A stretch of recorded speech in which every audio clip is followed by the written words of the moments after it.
لوگ سمجھ لیں جس کی ہر خواہش پوری ہوتی ہے وہ کامیاب نہیں ہوتا بلکہ وہ اسٹریس اور ڈپریشن کی طرف جاتا ہے. بالکل اس کی مثال ایسے ہے جیسے آپ جسم پہ جب ویٹ اٹھاتے ہو, جسم میں اپنی خواہش کے خلاف حرکت کرتے ہو تو جسم بیمار ہونے کے بجائے صحت مند ہوتا ہے. اور آپ جسم کی اپنی خواہشات پر عمل کرنا شروع کر دو, جسم چاہتا ہے بیٹھا رہوں نہ اٹھوں, آپ بیٹھے رہو نہ اٹھو. جسم چاہتا ہے دوڑوں نہیں صرف چلوں, آپ نہ دوڑو چلو. پھر جسم چاہتا ہے چلو بھی نہیں بیٹھے ہی رہو سوتے ہی رہو. تو اس سے جسم کو کیا طاقت اور انرجی جمع ہو کے خوشحال زندگی ملے گی یا جسم کا بیڑا غرق ہو جائے گا؟ تو ایسے ہی یاد رکھو انسان کی روح اس وقت خوش ہوتی ہے جب روح پہ بوجھ ڈالا جائے, روح باڈی بلڈنگ کرے, روح جاگنگ کرے, روح ویٹ اٹھائے. اور یہ ٹینشنوں کے ویٹ ہے جو روح اٹھاتی ہے. اگر یہ روح کی آپ ہر خواہش پوری کرنا شروع کر دیں گے تو جیسے باڈی کی ہر خواہش پوری کرنے سے باڈی کا بیڑا غرق, تو اسی طرح روح کی ہر خواہش پوری کرنے سے روح کا بیڑا غرق ہو جاتا ہے. سمجھ میں نہیں آ رہی میرا خیال ہے بات؟ تو اپنی خواہشات کے خلاف چلنا سیکھیں. ہاں ہر خواہش کی مخالفت نہیں. جیسے آپ نے باڈی, جب جو لوگ جم جاتے ہیں ویٹ اٹھانے کا دل کرتا ہے کیا؟ نہیں کرتا نا, بس جسم پہ بوجھ ڈال کے اٹھا رہتے تبھی اوں کی آوازیں بھی آ رہی ہوتی ہیں. اگر مزہ آ رہا ہوتا تو ویٹ اٹھاتے واہ واہ واہ ہنسی آ رہی ہوتی. ایسا تھوڑی ہے. تو اسی طرح یاد رکھیں, ہاں ویٹ حد سے زیادہ اٹھائے گا تو باڈی خراب ہو جائے گی. اسی طرح روح پہ جب بوجھ حد سے زیادہ پڑ جاتا ہے تو پھر روح خراب ہونا شروع ہوتی ہے. لیکن یہ اللہ کی رحمت ہے کہ اس نے ہماری روح پہ حد سے زیادہ بوجھ ڈالا ہی نہیں ہے. اگر اللہ کہہ دیتا 24 گھنٹے کے روزے رکھو پورے رمضان اور سحری میں صرف 10 منٹ کھانے کی اجازت ہے, 23 گھنٹے 50 منٹ بھوکے رہنا ہے, 10 منٹ کیا کرنا ہے؟ کھانا کھانا ہے, تو شاید یہ ہماری طاقت سے زیادہ بوجھ ہم پہ ڈال دیا جاتا. مرتے پھر بھی نہیں, اتنی جلدی مرتا نہیں ہے آدمی بھوک سے, یاد رکھو. لیکن یہ ممکن ہے کہ ہم پہ ہوتا نہیں ہم سے. ما جعل علیکم فی الدین من حرج, اللہ کہتے ہیں اعتدال سے بوجھ ڈالا ہے. اللہ کہہ دیتا 50 نمازیں پڑھو تو پڑھنی پڑتی کہ نہیں پڑھنی پڑتی؟ کتنی ٹینشن والا کام ہو جاتا بھائی, کتنی ٹینشن والا کام. اللہ میاں نے 5 رکھی اور وہ بھی دن کے 2 کناروں پر رکھ دی 2 نمازیں, اور صرف عصر اور مغرب ایسی ہیں جو جلدی جلدی آتی ہیں, ورنہ بڑا فاصلہ ہے ان 2 نمازوں کے درمیان.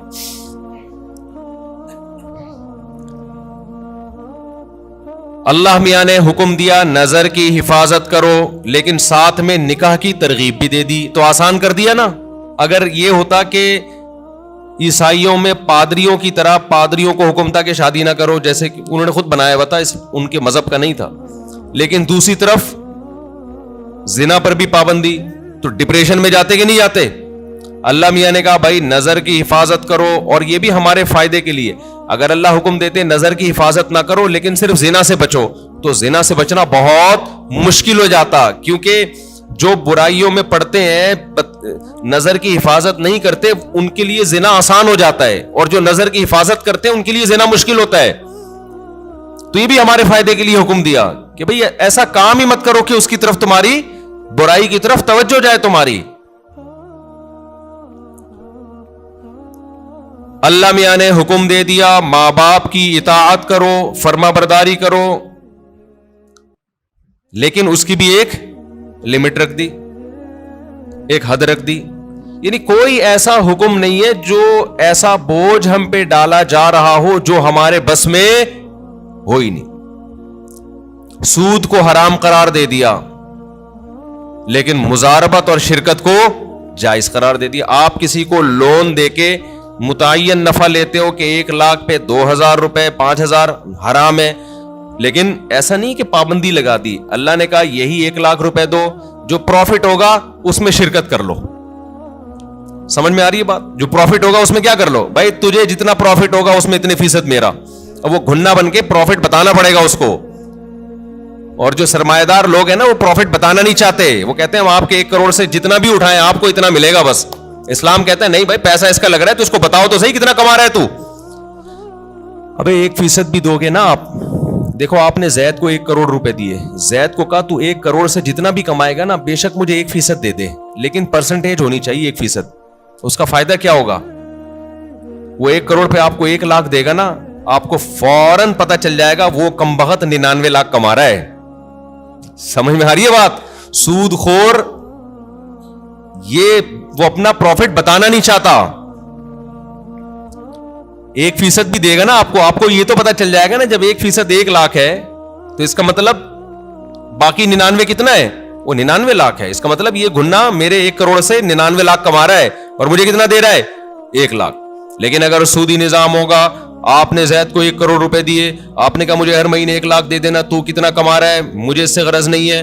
وہ 1 لاکھ روپے لا کے دے گا, آپ گلے ملیں گے, شکریہ ادا کریں گے, کتنا نیک آدمی مجھے 1 لاکھ روپے دے رہا ہے, اور وہ بھی روتے ہوئے دے گا یار کاروبار کا تو بیڑا ہی غرق ہو گیا, لیکن میں تجھ سے وعدہ کیا 1 لاکھ لے لے.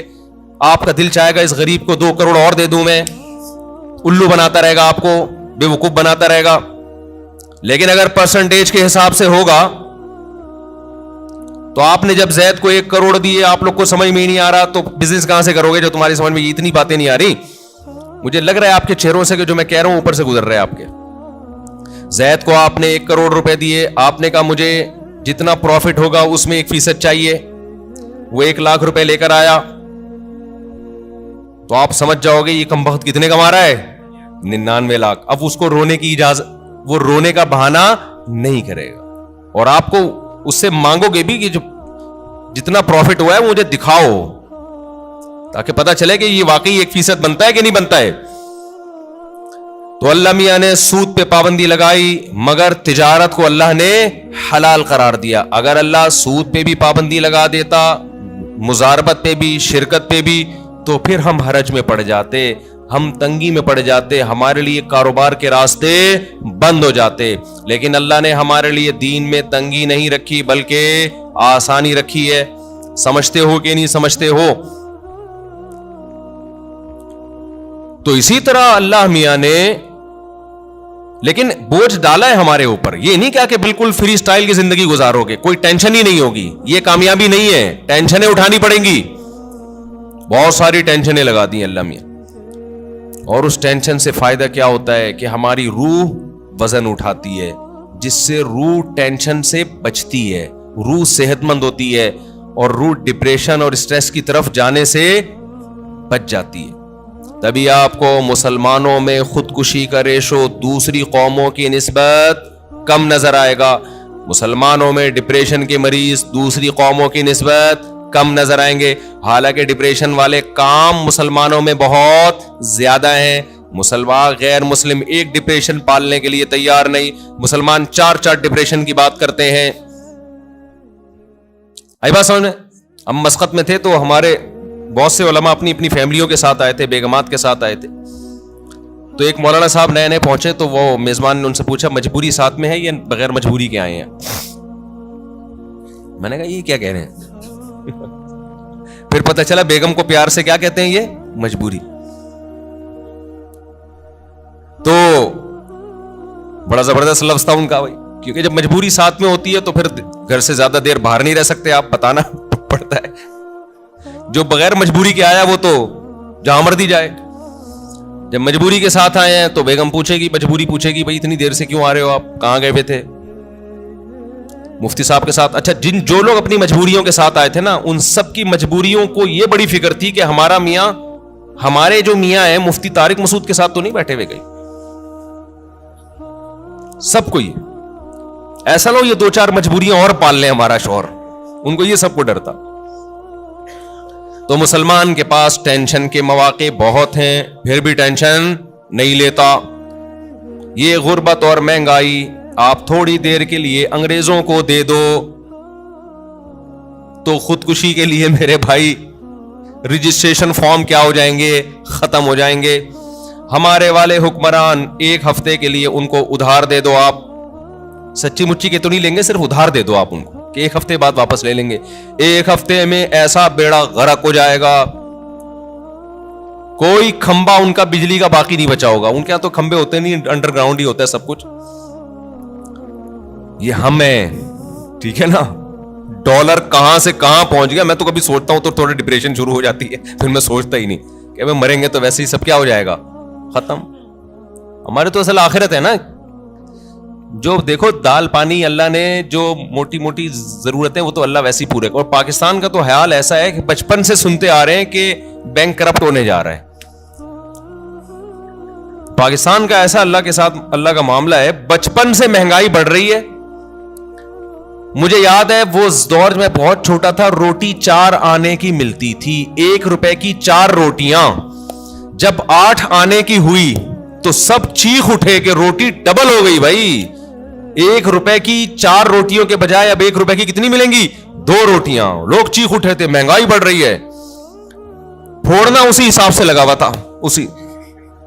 پھر روٹی 1 روپے کی ہوئی, پھر 5 روپے کی ہوئی, پھر 10 روپے کی ہوئی, اب پتہ نہیں کتنے کی چل رہی. 35. استغفر اللہ. میرے یہاں مہمان آتے ہیں نا تو چائے منگواتا ہوں میں ہوٹل سے. اب ہمارے دماغ میں وہ چند سال پہلے کی چائے تھی, پتہ نہیں 10 روپے کا کپ تھا, 15 روپے کا کپ تھا. میری کھوپڑی میں وہی گھوم رہی ہے, مجھے کیا پتا اتنی اسپیڈ سے حساب خراب ہو گیا. مہمان آ رہے ہیں, آوے لے آ یار 4 چائے لے آ, 5 چائے لے آ. اچھا وہ گارڈ جو ہے نا, وہ جو خادم بل بنا کے دیتا ہے, مجھے لگتا تھا یار یہ کچھ زیادہ ہی, پتہ نہیں خود تو نہیں اس نے اپنے کئی مہمانوں کے الگ سے کھانچے کھولے ہوئے اس نے. ایک دن میں نے کہا یار اتنا تو مہمان میرے نہیں آئے جتنے تم بل بنا رہے ہو. اس نے کہا استاد جی 60 روپے کا کپ ہے چائے کا, 60 روپے. ابے میں نے کہا اتنے کا تو کپ نہیں آتا جس میں چائے ڈالی جا رہی ہے. تو مجھے تو خیال ہوا میں نوٹس لگا دوں کہ مہمان لوگ اپنی چائے اپنے ساتھ لے کے آئیں گے. یہ کوئی مذاق تھوڑی ہے یار, ملنے بھی ہم سے آؤ, چائے بھی کون پلائے, کام بھی تمہارا ہو, چائے ہم پلائیں. خیر اتنا بھی ایسا نہیں ہے, انشاءاللہ پلا دیں گے.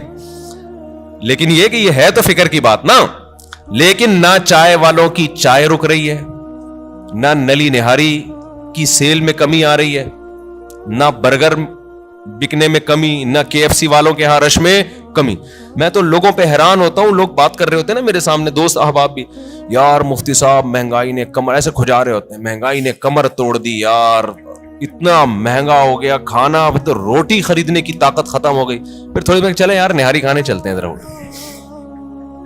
چلے مجھ صاحب نلی نہاری کا پروگرام ہو جائے. یہ ہر ایک کا حال ہے. ایسا لگتا ہے کہ اتنی کرپشن اور اتنی مہنگائی کے باوجود برکت کہاں ہے, وہ بھی اللہ نے ہمیں ہی دی ہے. لوگوں کے چہرے کھلے ہوئے ہیں ماشاءاللہ, پیٹ بھرے ہوئے ہیں. ہوٹل کے باہر جاؤ ایسا لگتا ہے فری میں بانٹ رہا ہے, پاؤں رکھنے کی جگہ نہیں ہے. مہنگے سے مہنگے ہوٹل جاؤ وہاں بھی یہی حال ہے. میں نہیں کہہ رہا کہ جو غریب ہیں وہ ختم ہو گئے, نہ نہ, جو بیچارے سفید پوش غریب ہیں ان کے گھروں کے حالات بہت خطرناک ہیں. لیکن اللہ کا شکر ہے ان حالات میں بھی بہت سو کو اللہ بہت اچھا کھلا رہا ہے. تو بھائی مسافر خانہ ہے نا یار, اور کیا کرنا ہے, کھا پی لو, سونے کی جگہ مل گئی, مہنگائی گئی تیل لینے, ٹھیک ہے نا. ہماری زندگی کا جتنا کوٹا ہے ہمارے مرنے سے پہلے انشاءاللہ ہم پورا کر کے جائیں گے. اگلی نسل کا بیڑا غرق ہوگا, وہ اگلی نسل جانے, وہ ہمیں کیوں بھائی, اللہ اس کو بھی کھلا دے گا. پھر اگلی نسل کا کام ہے کہ وہ ووٹ اچھے لوگوں کو دے. ہم تو اس نسل کو بھگت رہے ہیں. ہم نے اتنے بڑے بڑے جرم کیے, ایسے ایسے حکمرانوں کو اپنے اوپر مسلط کیا, پھر بھی اللہ ہمیں کھلا رہا ہے. شاید اگلی نسل یہ جرم نہ کرے تو ان کو تو اور اچھا کھلائے گا اللہ تعالیٰ. یعنی ایسا لگ رہا ہے اللہ ہمارے گناہوں کو بھی اتنی سزا نہیں دے رہا جتنی بنتی ہے, ورنہ جو ہم لوگ کی حرکتیں ہیں نا اس کے حساب سے سزا بہت زیادہ بنتی ہے ہماری. کہ اسلام کی برکت ہے, اللہ کا نام لیتے ہیں اس کی برکت ہے, کہ پھر بھی اتنی ٹینشنوں میں بھی ٹینشن میں نہیں جا رہے, اتنی مجبوریاں اس کے بعد بھی ٹینشن میں نہیں جا رہے. اور یہاں سوسائٹی پہ, ریاست پہ بوجھ نہیں ہوتا, عوام کا بوجھ ہوتا ہے گھر کے سربراہ پہ. یورپ امریکہ میں آپ کی بیگم کو کھلانا اسٹیٹ کی ذمہ داری ہے, آپ کی ذمہ داری نہیں ہے. آپ کے بچوں کو کھلانا اسٹیٹ کی ذمہ داری ہے, آپ کی ذمہ داری نہیں ہے. حتیٰ کہ آپ کے پاس پیسے نہیں ہے تو بھی اسٹیٹ کی ذمہ داری ہے آپ کو کھلانا. یہاں ساری ذمہ داریاں اسلام نے مرد کے کندھوں پہ ڈالی ہیں. بیگم کو کھلانا, ماں باپ کو کھلانا, اولاد کو کھلانا. اس کے باوجود بھی یہ بیچارہ ڈپریشن میں نہیں جاتا, جانا چاہیے تھا, جا نہیں رہا. یہ تو یہ کس کی برکت ہے بھائی؟ یہ دین کی برکت ہے، اللہ پہ اعتماد توکل ہے. تو اپنے اوپر بوجھ ڈالو گے تو اللہ خوشیاں دے گا. وہ بوجھ کیا ہے؟ نماز کا بوجھ ڈالو، رشتہ داروں کے حقوق ادا کرنے کا بوجھ ڈالو، ذمہ داری اٹھاؤ گھر کی، بھئی میری ذمہ ان کو کھلانا. غریبوں کا بوجھ ڈالو اپنے اوپر. غربا اور مساکین کا پیٹ بھرنا کس کی ذمہ داری ہے؟ میری. ہر آدمی کیا سوچے کس کی ذمہ داری ہے؟ میری ذمہ داری ہے. روح پہ جتنا بوجھ ڈالیں گے. روزہ رکھنا یہ کس کی ذمہ داری ہے؟ یہ میری، مجھے رکھنا پڑے گا. ہم بچپن میں دیکھتے تھے، تصور نہیں تھا روزہ چھوڑنے کا. اب لوگ کیا کر رہے ہیں؟ اللہ کی خاطر چند گھنٹے بھوک اور پیاس برداشت نہیں ہو رہی. تم یہ دیکھو حکم کس کا ہے. کتنے بڑے بادشاہ نے جو تمہیں پورے سال کھلاتا ہے. ہمارے لبرل لوگ نا اپنے آپ کو کافر پہ قیاس کرتے ہیں. یار انہوں نے مذہب سے بغاوت کر کے اتنی ترقی کر لی، تو ہمیں رمضان کے روزوں کی کیا ضرورت ہے؟ بھائی انہوں نے مذہب سے بغاوت کے ساتھ خدا سے بھی بغاوت کی ہے. یہ ذہن میں رکھو، خدا اپنے باغیوں کو معاف نہیں کرتا. یہ تو دارالامتحان ہے. لا یغررک تقلب الذین کفروا فی البلاد. قرآن کہتا ہے جو اللہ کے نافرمان ہیں ان کی زمین میں عیش و عشرت دیکھ کر تم کبھی بھی متاثر مت ہو، یہ تمہیں دھوکے میں نہ ڈال دے. متاع قلیل، یہ دنیا کے چند دنوں کے چند ٹکے ہیں، یہ کچھ بھی نہیں ہے. ثم مأواہم جہنم، اس کے بعد ان کا ٹھکانہ کیا ہے؟ جہنم کی آگ ہے.